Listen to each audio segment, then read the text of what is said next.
In 1349, the Black Death wiped out nearly half of Europe.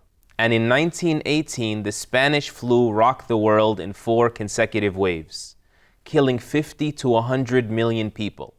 And yet, despite that, historians seem to agree that it was actually the 6th century that was the darkest hour of all of the Dark Ages, as you can find in the writings of Professor Michael McCormick,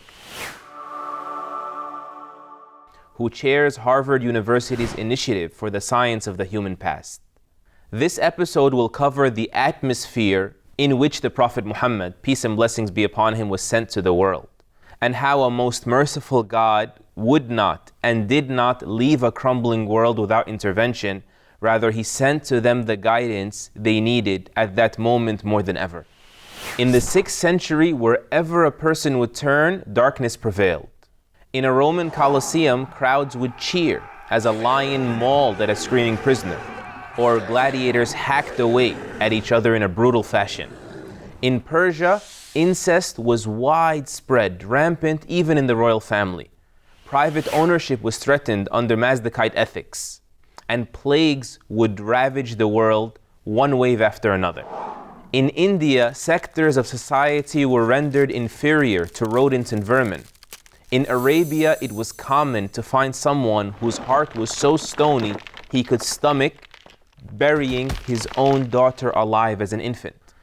In Eastern religions, people could be found worshipping fire, water, weapons, genitalia, writing instruments. In Christianity, mystery prevailed regarding the identity of Jesus Christ, peace be upon him. Some claiming that he was God incarnate, others alleging that he was an impostor prophet, born out of a legitimate wedlock. Nearly everywhere, a woman had no soul to begin with, or was given an inferior spirit solely to serve the man. And she could be pawned off by her own husband in a recreational game of gamble with one of his friends. Or she would have to burn herself at his funeral in solidarity with him, as if there is no meaning to her existence after he's gone. In that age, few people would survive birth, and even fewer would make it to adulthood. The slave populations in some of those major civilizations were 75% of the population. And if you were born into that class, that meant you were doomed for life.